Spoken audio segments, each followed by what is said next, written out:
Flying high, these flags are symbolic representations of oneself many know little about. At 2nd Parkwood Drive, flowers bloom in front of the home of an old yet lively soul. That soul belongs to 67-year-old Tyrone Brockington, an African-American veteran of the United States Army ranked at corporal. Before retiring as a carpenter, Mr. Brockington served 2 years, 1965 to 1968, in the nation's first televised war, Vietnam. Invited into his home, we sat down to discuss the experiences, lessons, and accomplishments embraced during his time spent in the brutal guerrilla warfare that was Vietnam. What was that experience like for you going over initially? I was just like walking down a hallway blindfolded and not knowing where you're going, what's gonna happen, you know. What was it like for you as a young black man in the war and after? It was a very critical,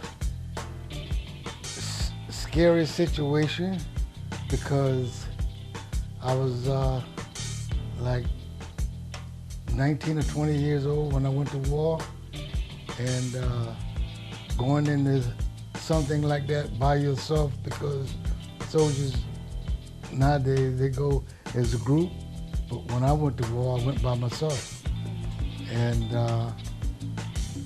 it was very experiencing. It made me grow up in a hurry. I became a man, a boy, then a man within a year. And I've seen things that some people would never see in a lifetime. And I appreciate life,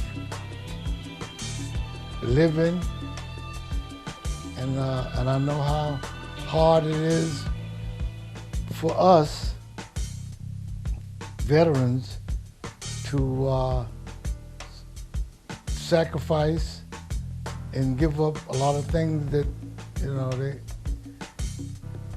a lot of people don't know about. My most important achievement was being able to follow instructions.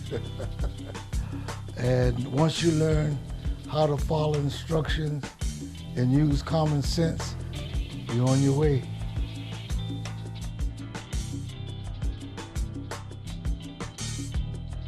Can you tell us about some of the patches on your vest? Oh, this is my war vest.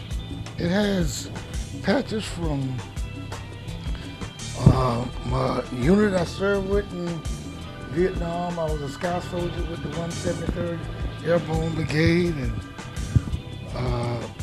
once you go in combat, you get a CIB, but you got to be in combat. You can't get it out of no school.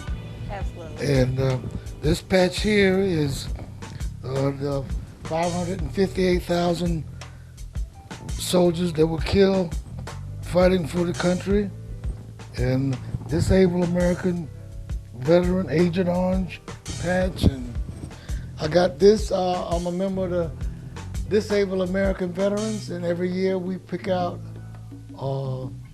Veteran of the Year. And from 2011 to 2012, I was selected Veteran of the Year for our chapter. And this is Tet. Tet is during the time that the fighting in Vietnam back in 66, 67, 68 were real intense, because it's like a Vietnamese holiday and we had a truce. We had the truce, but they didn't. And a lot of soldiers were killed and wounded. And it's another patch. And I was a paratrooper. And this one here is the 50th anniversary of Vietnam. Since, you know, I thought it was, I was stuck at 40 years, but it's 50 years now. Oh, nice. Yeah, so, and when I'm in parades and stuff like that, the guys usually wear them. What was it like being a paratrooper? What was your initial response when you saw, or what made you feel like that's what I want to do? When I went to Fort Leonard Wood, engineering school for demolition. After I finished school, I was coming back through Louisville, Kentucky, and I saw these guys in the bus station. And they had the khaki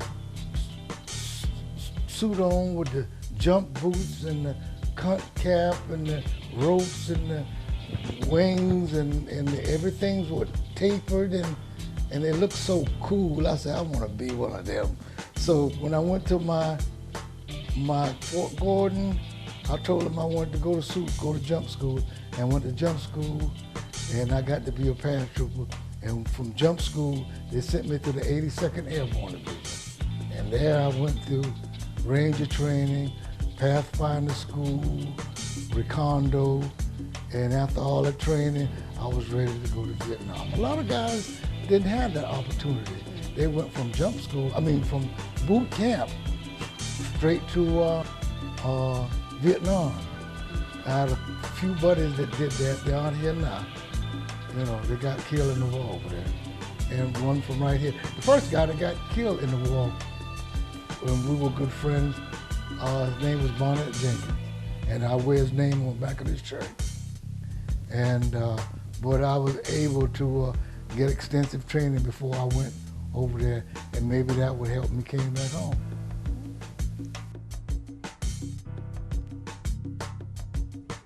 Well, I understand you had a brother that was in the war as well. What was that like for you, knowing that your brother would be fighting the same fight that you would be fighting? You know, back in the day, back in in 1967, they had a law, Congress passed a bill that it was called the Sullivan's Law, where family members couldn't be in a combat zone at the same time. And he came over. I don't know how that happened, but his company commander sent my company commander a letter, and I was getting out of the hospital anyhow because I had malaria. And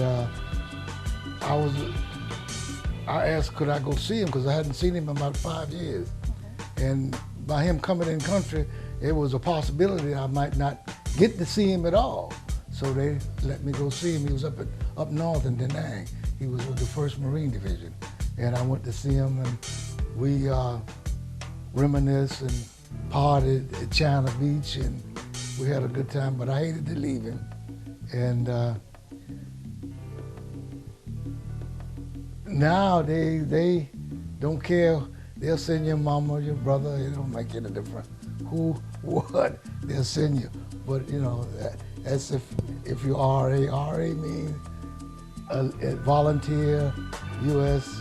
drafted, you know. But still, to me, I don't think they should send them, you know, family members over at the same time. But that's, you know, that's how it works nowadays. Absolutely. And because of previous, what can you sum up for us that meaning for you as a person from all of that experience? Well, what I got out of it, from the beginning to the end, freedom is not free. Somebody has to sacrifice for other people to be free. And that's it. Somebody had to die. That's war. Tyrone Brockington, one of the many African-American heroes still amongst us. He traveled the trenches of war a boy and arose a man who soars in life, being a symbolic representation of service and triumph. We thank and appreciate you for your valor, sacrifice, and duty.